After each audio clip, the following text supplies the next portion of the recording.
Walk anywhere in the city of Istanbul and you're walking on the past. Dig anywhere beneath the streets and you'll uncover thousands of years of history. Most ancient cities have been extensively excavated, but in Istanbul, archaeologists have barely scratched the surface. Underground enthusiast Eric Geller peels back the layers of buried past.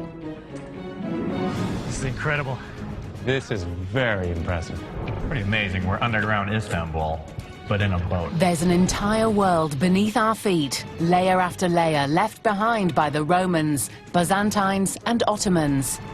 The cities of these fallen civilizations come back to life and the empires rise from the ashes as we peel back the layers of time to uncover the cities of the underworld, Istanbul.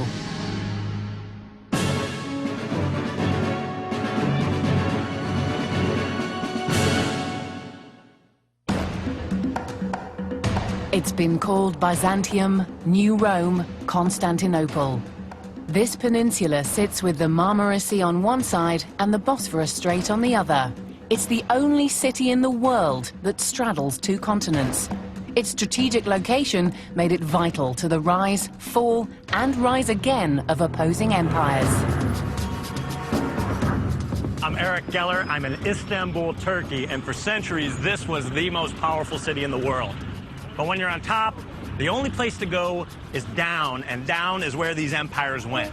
If you dig anywhere, you'll find evidence of the fallen civilizations. There are cisterns and libraries, dungeons, hidden tunnels. There are entire cities buried beneath our feet. Now, we can't shut down today's modern-day city to excavate, but there are other ways to get underground. Istanbul is part of the Democratic Republic of modern Turkey. The city's 11 million inhabitants form a melting pot of cultures fallen empires have left behind. Everywhere you look, the past and the present collide. Taxis whiz by the 1,500-year-old Byzantine church, Hagia Sophia. Couples stroll by 1,000-year-old Roman city walls, and tourists marvel at the almost 400-year-old Ottoman Blue Mosque. In many cities, these would be the sights, but in Istanbul, it's only the beginning.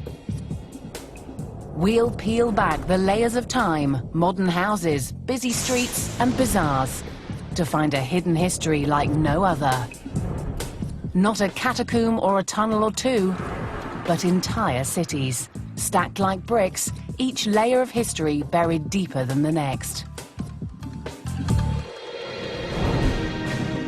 The city began in the 7th century BC as a small Greek fishing village called Byzantium. 200 years later, the village became a part of the Roman Empire in 330 AD. It was renamed Constantinople when Emperor Constantine moved his capital east and the Eastern Roman Empire, later known as the Byzantine Empire, was born. For more than 1,000 years, the Byzantines flourished here. Then in 1453, Constantinople was conquered by the Ottomans and became Istanbul. Almost 500 years later, the modern Turkish Republic was born. For 27 consecutive centuries, the Greeks, the Romans and the Turks built palaces, stadiums, bathhouses and roads, each trying to outdo the one before. When the city was destroyed, the next generation simply rebuilt on the ruins of the past, adding their own layer, in some cases raising the ground level by more than 12 meters. An Ottoman mosque literally sits on top of a lost Roman palace. Blocks of flats manage not to cave into the ancient Roman cistern below. Understanding why begins almost 1,700 years ago, when Istanbul was the new capital of the Roman Empire. For centuries, this city's prime location made it the most desirable spot in the world. The Romans knew this, and they acted quickly to defend their new capital. They built impenetrable city walls, they chained off their harbors, and perhaps most ingeniously, they found a way to protect their greatest resource, drinking water. And it all started right here. The aqueduct was one of the Roman Empire's greatest engineering feats. In the 4th century, Constantinople's water began its journey 12 miles from the city center in the forest of Belgrade. Powered entirely by gravity, the precise slope of the aqueduct's construction carried large amounts of water across uneven ground until it was safely inside the city walls. The water was then diverted to one of 5 open-air cisterns. Here it would purify itself, depositing mineral and organic matter while keeping its pressure. The water then made its way into the many subterranean tunnels, snaking beneath the streets. Its final destination was one of the thousands of underground cisterns, where it was stored until someone decided to pump water from the fountain above.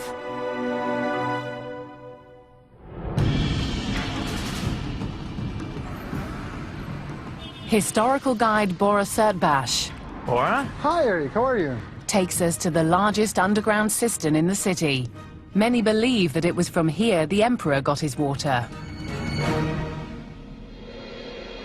In a minute, you won't believe your eyes what you will see down here. This is a totally different life than what you've seen above. It's called the Basilica Cistern, but the Turks call it Yerebatan Saraye, or Sunken Palace. This is amazing. Look at the size of this place. This is a huge place. You would have no idea coming in off of the square. Yeah. I mean, there's restaurants right there. About here. There's a park right here. Police station, everything. This is massive. And we are going to see about over 100,000 square feet of an area here. This is the biggest underground cistern ever built by the Romans in this city. Emperor Justinian was responsible for building this cistern in the 6th century. He also built the nearby Hagia Sophia and was the emperor under which paganism died and Christianity flourished. During his 43-year rule, he reclaimed the Western Empire, reformed Roman law, and rebuilt much of Constantinople. The Basilica Cistern is one of the largest Roman structures left in the world. It's 140 meters long and 70 meters wide. The roof is supported by 336 marble pillars, spaced approximately 5 meters apart. The cistern was the key to the survival of the city, constantly under siege. The aqueducts, which acted as natural bridges, had to be broken to prevent entry. The water stored in the cistern helped sustain the residents of Constantinople for months at a time.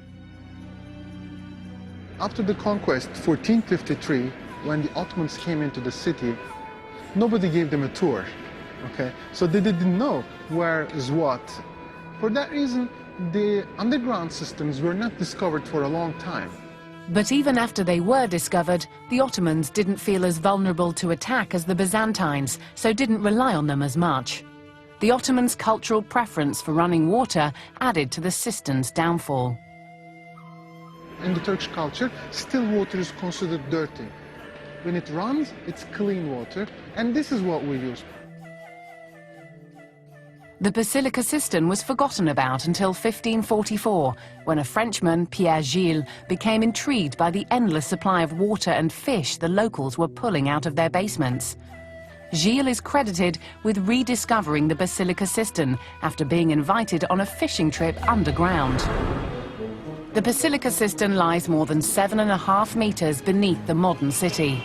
Over a vast area, everything you see, trains, restaurants, hotels, even the police station, is supported by the 6th century cistern. The marble columns credited with holding up the modern city were once submerged in water and were never meant to be seen. They were leftovers taken from nearby temples or monuments. How come it doesn't fall down? How come, the police station isn't right there? How come this whole city hasn't caved in? That's a good question. Now, at this point, we should remember the very important saying. City is built on 7 principal hills, like Rome. When they had a valley, they erect columns in there, put in the Roman arch, cover it. With 1 stone, you shoot 2 birds. You can have a water storage underneath, and you have a flat surface now above.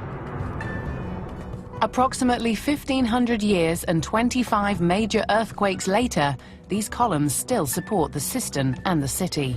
But they were also intended to hide some of its secrets. So who is this fine person? This is Medusa from the Greek mythology. Why is Medusa here? Is there some symbolic reason for that? That's a very good question, actually. One explanation is, since everything is recycled material here, this is what they needed. They needed this size of a stone, they put it underneath, and they elevate it into the height they wish. But in Istanbul, there are always other reasons. Another explanation is 532 is the year the most Christian emperor Justinian is building across the street the Hagia Sophia, the biggest church ever built in the Roman period. He was a very religious person, and by burying Medusa, a pagan symbol, under the column, on the side, and there upside down, drowning her inside the water, he was giving a message that the pagan believes is helpless even to itself. So not only are they storing water here, but they're hiding the past. They're burying paganism at the bottom of the cistern. I couldn't say it better.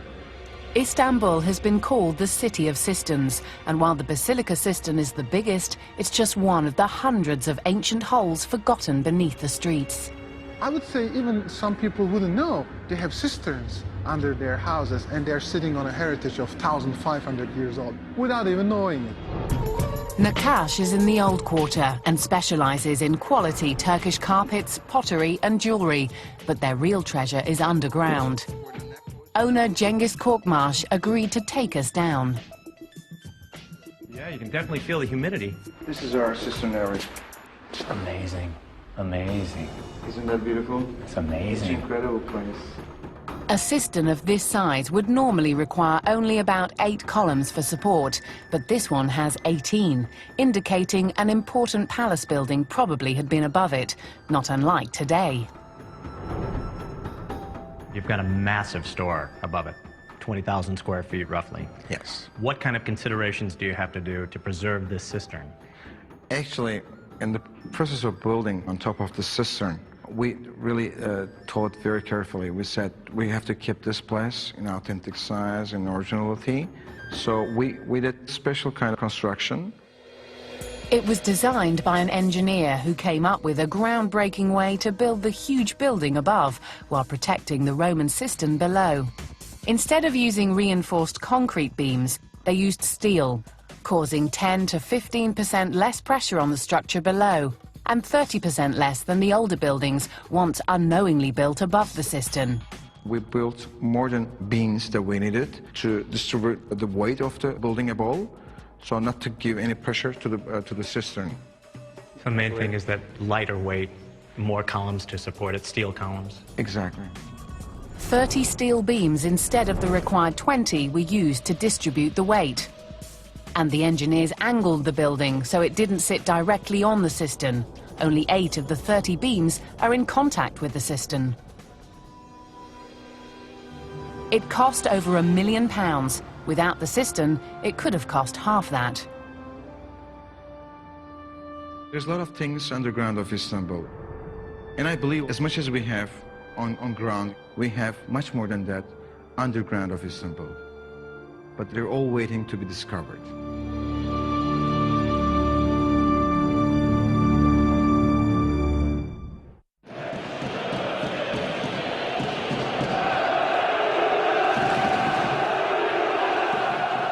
It's Saturday night in Istanbul, and this is the place to be. But when the Romans were here, they built a stadium twice this size. Now imagine deadly chariot races circling the field, the emperor and his family in the royal box, and about 100,000 screaming people just like these. Now this great hippodrome, it still exists. It's just about 15 feet beneath the city's streets. An ancient racetrack, twice the size of Istanbul's biggest football stadium, just disappeared beneath the ground.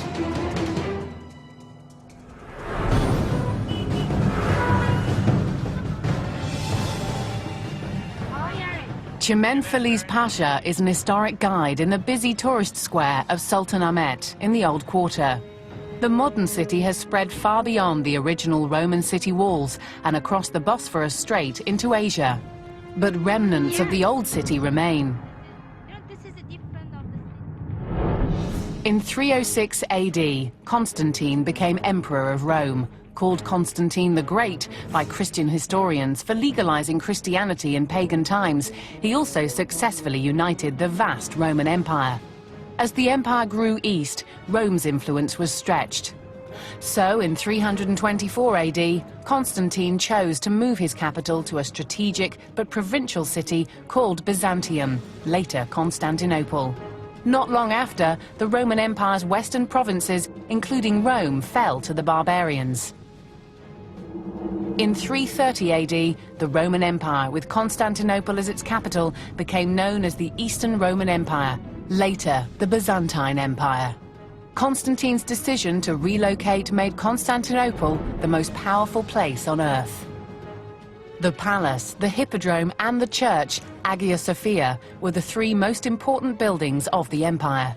Today, Hagia Sophia is the only building of the three still standing above the ground.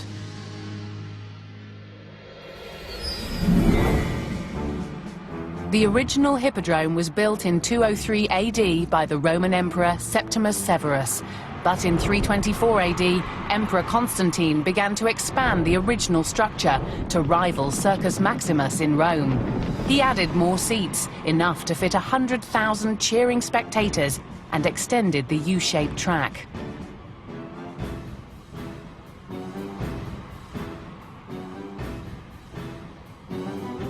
He decorated the center spina, or median, with monuments brought in from the regions. These monuments were a reflection of Rome's power, but were also used to deliberately block the view of the spectators, adding to the suspense as the chariots disappeared and reappeared from behind the spina as they rounded the deadly U-turns. The hippodrome was also a place for citizens to confront their emperor, sometimes resulting in bloody riots. After a chariot race in 532 AD, angry protesters began a revolt against Emperor Justinian. After 5 days of protest, between 30 to 50,000 rioters were slaughtered.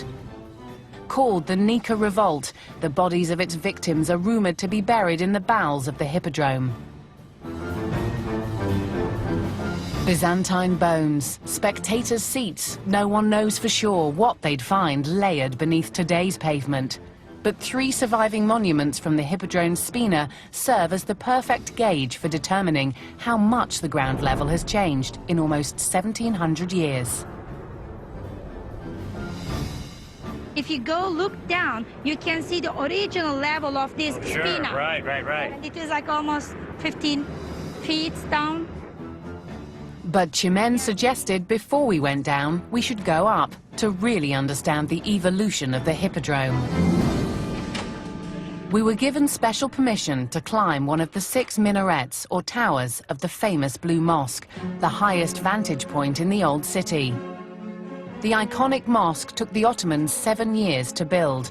Completed in 1616, it's believed to sit directly above the ruined western stands of the hippodrome and the remains of the royal box. We're climbing 135 steps. Low wire here. I never thought I'd be inside a minaret. A little darkness here. This is incredible. Definitely worth the climb. So you can roughly see what would have been the outlines of the hippodrome from about that green fountain where the road follows around was this massive race course, goes around the obelisks, and right around that building all the way around here, you would have seen chariot races and all the festivities that went on in the hippodrome. This must have been a massive place. But the transition from horses rounding the tracks to modern streets didn't happen overnight. The tradition of the hippodrome came from the pagan Greeks, but in a city full of both Christian and Muslim influences, it's no wonder it ended up buried beneath the ground. This hippodrome, for 1,000 years, heart of the Roman Empire. It was important for Byzantine also, but the importance changed because in paganism you live in this earth, in this life, but in Christianity this is your suffering place. If you are going to be a good believer, you don't have time to joy for entertaining. The pious Byzantines may have had no time for the hippodrome, but it was another religious group who silenced the stands for good.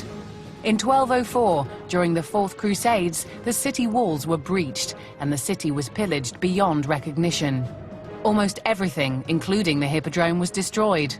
They looted 4 5th-century bronze horses from the hippodrome and took them back to Venice. For centuries, they were on display at St. Mark's Cathedral. When the Ottomans conquered Istanbul in 1453, the Great Hippodrome was in ruins. The Ottoman Empire also paid importance to this place. This was the center of the city. That's why they built all their beautiful buildings around here. Much of the elevated ground level came about when debris from building the Blue Mosque was dumped to the side, right onto the old racetrack. Construction of other Ottoman buildings in the square did the same. So beneath the square, we'd find the racetrack of the Hippodrome. But just a few minutes walk down a natural valley, Çemen showed us the only structural part of the Hippodrome still standing. It's called the Sphendome. You see, this is a Sphendome. This is the outer wall of the Hippodrome. It has a curve, and when we have a curve and a higher platform, we call it Sphendome. Today, on top of the Sphendome, sits a more recent layer of the past, Sultanahmet's Technical High School. This is a 3rd century wall. It was part of the Hippodrome. And right now, its construction is so solid that it's holding up the school. Based on the Circus Maximus in Rome, the Hippodrome was built into a natural valley. Engineers first closed off the south end of the valley with a U-shaped wall called the Sphendome. It rose over 40 meters and linked up with the stands, while the racetrack lay below on the valley floor. While the track was flat, the ground sloped down towards the Sphendome, creating a cavernous backstage, starting where the track ended and the Sphendome began. This area was rumored to be intact, and we'd been granted special permission to get inside.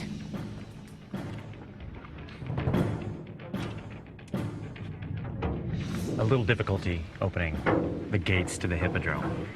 Buyurun açın. Pretty exciting here.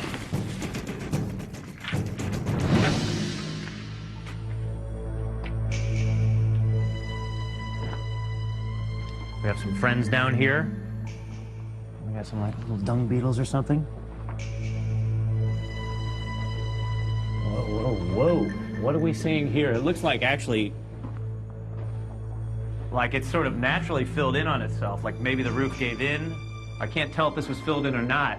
It's hard to get a sense. But this cave goes back further, but I don't think we're going to be able to get back there, at least through this way.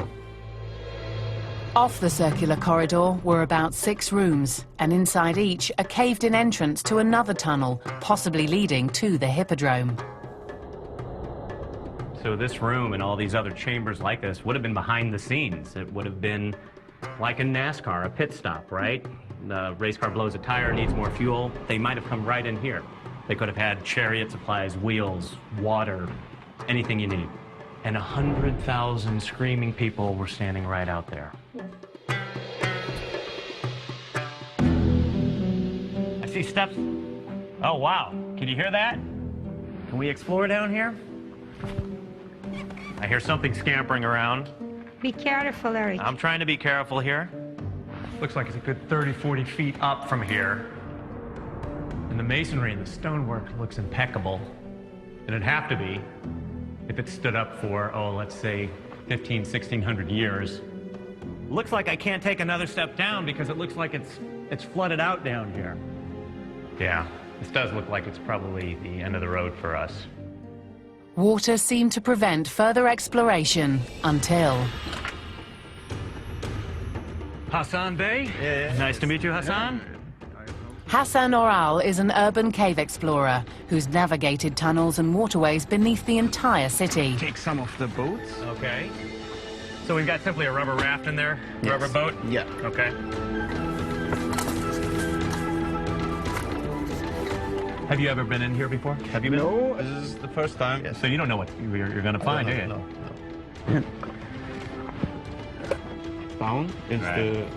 the L80, is the one. Gotcha. Okay, now let's go inside. Okay. Just going to grab whatever I can. We wanted to find the tunnels where the horses galloped into the hippodrome or passageways that led to the royal box. Yeah, I think there's a little bit of a leak. See, we're going to get stranded somewhere in the hippodrome, and they'll find us 1,000 years later. Okay. All right, go now.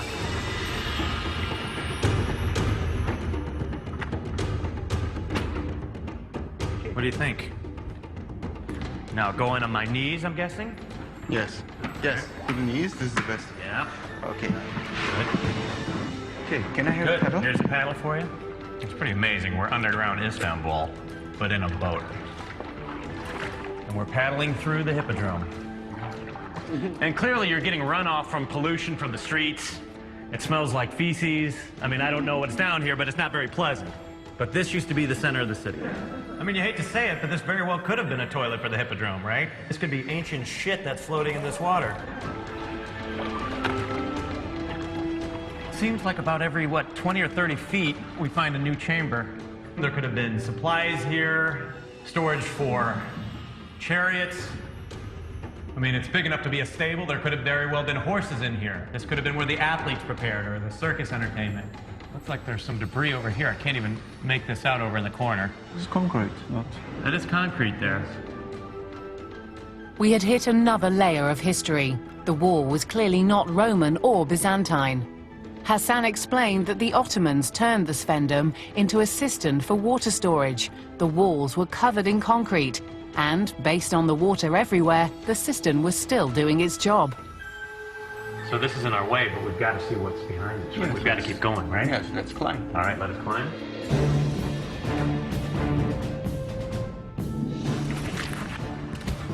Okay. All right, let's do it. All right, we're getting our first look. I'm gonna tell you what I see here. This is exactly a flat face. It's a smooth face. We're dammed off right here, and it's a smooth face, and we don't have the equipment to get down. You can see more water down there in this tunnel, and maybe this tunnel right here would lead directly into the hippodrome. And I'm sorry to say I'm not going to be able to see it. So this is the end of the road for us. But Rome wasn't built in a day, and we're not going to discover everything about Istanbul and its underworld in one day either.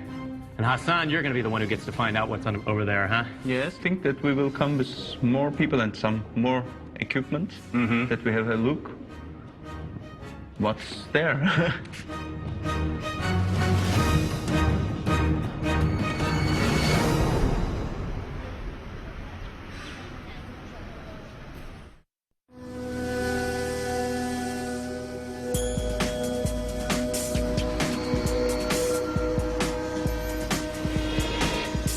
Today we know this city as Istanbul, but almost 1,700 years ago this was Constantinople, the very spot that Emperor Constantine handpicked to be the new capital of the Roman Empire. Constantine wanted his capital to be bigger and better than Rome. He started by building a palace that would become the envy of the world. So where is this grand palace now? The palatial complex Constantine built when he relocated his capital, called the Great Palace, was enormous. The compound began at the Sea of Marmara and continued all the way to the Hippodrome. It was like a small private city for the emperor and his royal court. The grounds held state buildings, throne rooms, churches, libraries, thermal baths, fountains, and ornate courtyards. The bronze gates, roaring mechanical lions, and mosaic tile pavements made it one of the wonders of the ancient world.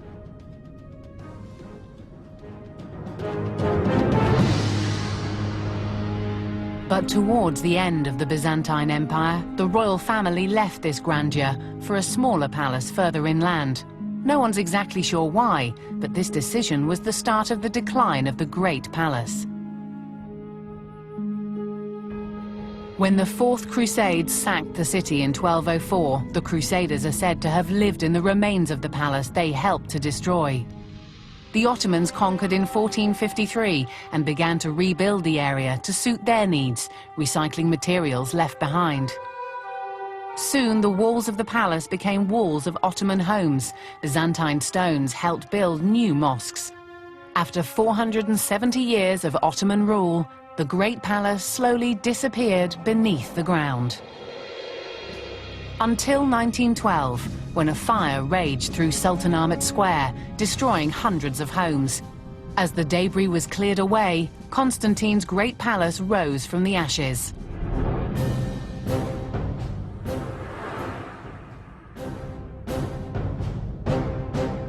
The fire helped unearth a 4th century palace courtyard and one of the best ancient mosaics in the world, commissioned by Emperor Justinian 200 years after Constantine first built the imperial palace.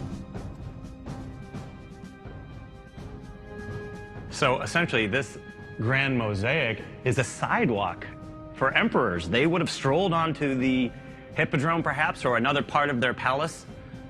And you can see how gorgeous this is, how grand the palace must have been.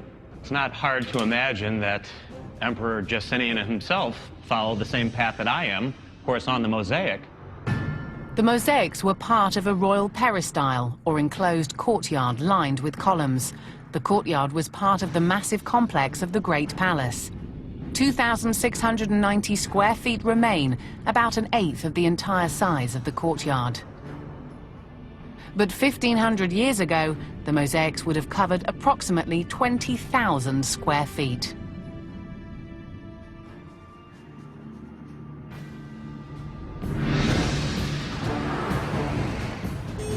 Archaeologist Feridun Özgürmüş knows the area well. Hello, sir. Very nice to meet you. Thank you for your time. He grew up in the old city and was playing in the substructures of the Great Palace before he or anyone knew what they were. This brick right here, right? If I remove this brick and keep digging, what am I going to find? The ruins of, in my opinion, ruins of the Great Palace. The ruins of the Great Palace right underneath it. Because at the moment we're walking within the periphery of the Great Palace of ancient Constantinople. He knows a part of the Great Palace that has never been properly excavated. Asia Minor Carpet Shop looks like all the other carpet shops on the street, but beneath its courtyard, an entrance was discovered.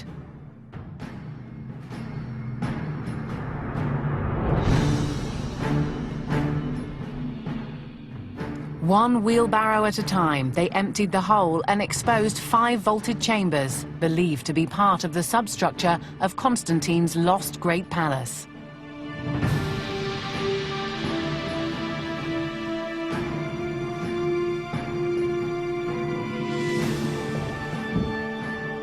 This is very impressive. There are a lot of substructures like that in Istanbul. This is the substructure of the Great Palace. The throne room where Constantine greeted his guests was believed to have once been just above. The Byzantines are rumored to have kept wild animals here. Crusaders may have walked through these rooms. Later, the Ottomans are said to have used them as prisons. So I see you searching around this room somewhat frantically, but it's as if you're putting together the pieces of a puzzle. Bricks tell us a lot of things about the construction. Right here. There are two different buildings here. One of them is that one. It's older, probably, in my opinion, probably 4th century AD, time of Constantine Great, and this one is later, 6th century. If you look at the bricks, thickness of each brick may measure 6 centimeter or 7 centimeter. This was typical thickness of the bricks in the 5th and 6th centuries AD. It was an Ottoman wall blocking off a tunnel once supported by a Roman arch, later reinforced by a Byzantine arch. 3 empires all making use of the same space. 1,700 years of layered history. So it looks like just beyond this mound there's another arch that leads to another room. Another room, yes. 100%, yeah, another room. Full of debris like that. Look at this. And all of these things very well could have led from the palace to Hagia Sophia to the Hippodrome, because we're not that far away from the Hippodrome. No, we're very near. So this could have led to the Hippodrome. Yes, it could, yeah. That meant almost every building or shop above sat on top of a part of the substructure of the palace. There could be escape routes underneath the nearby hotel. A modern restaurant could be above tunnels that led exotic animals to the Hippodrome. A taxi might be driving over one of the palace's lost libraries. It looks like a burial chamber. There's a niche with an arch. Usually tells in Byzantine archaeology is an arcosolium type of tomb. This could have been a tomb. It would be for an important person. Without proper study, there's no way of telling if this really is a tomb. But the physical evidence just added to the mystery of this city's subterranean world.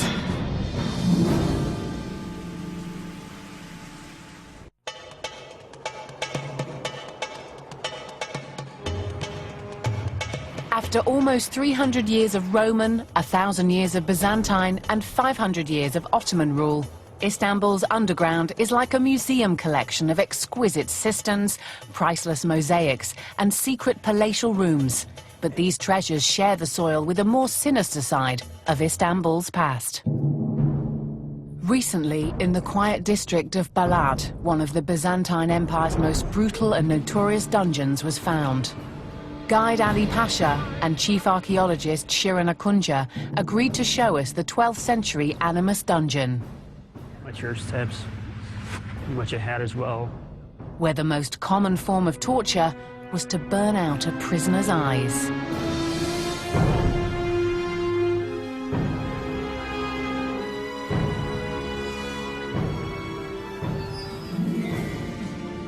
So if you look up, you get a good sense of how far down we are. And maybe from the bottom down, it's probably, what, about 60 feet, 80 feet, something like that?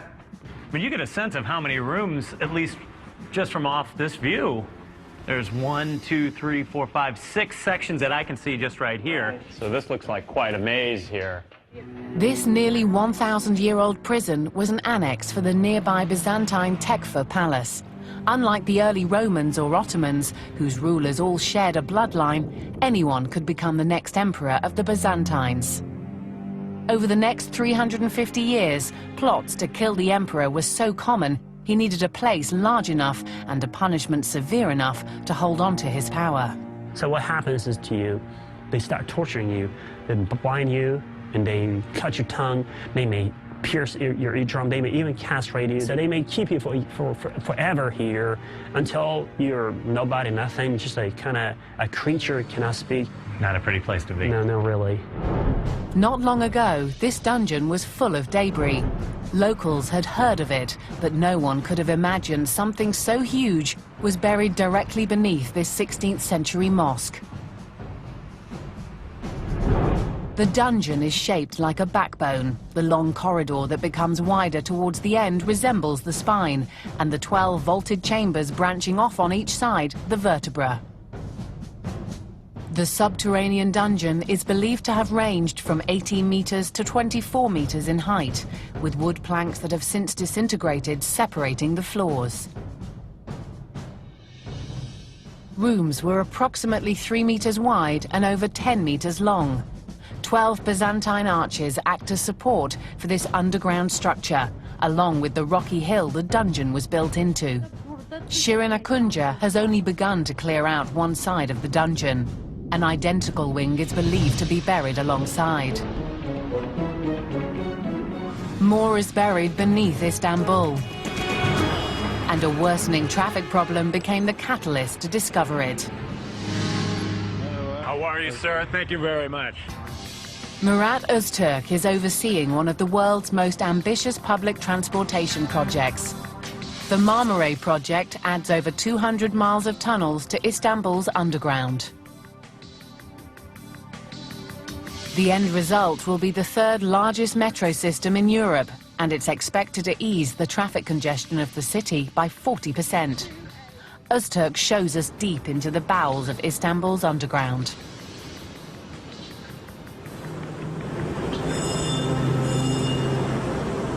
Building a world in which 7 or 8 million people at the same time can move around beneath the ground in Istanbul. Digging without disturbing the past is difficult. It's important to dig deep. Some of the richest cultural layers left behind by the Byzantines and Ottomans are found 2 to 20 meters below street level, so the metro has to dig even deeper, to 22 meters or more. In addition, they used sonar to determine where artifacts were buried, and the path of the metro was mapped out accordingly. But in a city like Istanbul, you can meet with something else, something different, as every 10 meters below the surface. so we should be prepared to face any surprises. And so if you do run into an antiquity, you just change directions? Değiştirmek zorunda da If kalabiliriz. what we face is too massive, we might have to change our direction as well. To avoid this, teams of up to 80 archaeologists work quickly to safely remove whatever they can. When you talk about Istanbul, archaeologists are our partners. Archaeologists are the biggest supporters of our construction sites. At the Yenikapi Metro dig site a few miles away, official digging hasn't begun, but archaeologists are working against the clock to remove one of the dig's greatest finds from the path of the metro. Here, one half of the construction. Dr. Jamal Pollock from Texas A&M University was brought in to help. And the main reason why I'm here is in one of their soundings, they stumbled on 2 shipwrecks. And I came here about 2 months ago, and since then, they've stumbled on 3 more. Wow. And maybe tomorrow we'll have another half a dozen. Dr. Pollock is an underwater archaeologist specializing in ancient shipwrecks. Now, Yenikapi is over a quarter mile away from the sea, but was once part of the massive Byzantine harbour. 4 meters down and over 1,000 years back into Byzantine history is the 11th century sea level. We're standing at the bottom of the late 10th, early 11th century Byzantine harbor floor. Okay, so 1,000 years ago, we'd be swimming right now. That's right. A storm probably caused this 11th century merchant ship to sink to the bottom of the harbour. The large port side in front of us lodged into the harbour floor and was immediately covered by a protective layer of sand. As soon as the ship sank, it was covered over, and even the people who lost the ship must have looked for it, and they lost it. But then over time, of course, the harbor silted in, and it became marshland. Then, of course, once the area dried up, it was used as an orchard or gardens, and then eventually the city took over from the 16th century onward, and then we have continuous habitation on top of the sea to the 21st century, and people living above it had no idea that this was once the sea and there are shipwrecks lying below them. And as a ship that's found right in the middle of the city, just by chance, only because they were constructing a metro, we have here before us perhaps a missing link between the earliest methods of shipbuilding and a method that we use today to build ships. And this is just one of thousands, millions of artifacts, things. If we just dig underneath Istanbul, we'll find them. That's right. Amazing. That's right. Amazing. 27 centuries, 3 empires, 1 historic peninsula. The ground is saturated, and the tiniest opening might be an entrance into one of the many unexplored layers of the underworld of Istanbul. It's a constant guessing game for archaeologists, engineers, and architects that may never end. Fast forward 2,000 years into the future to when this city begins expanding its metro. We're breaking ground for a new hotel. They begin digging a few feet beneath their modern layer and run into the 21st century. What will they find that we left behind?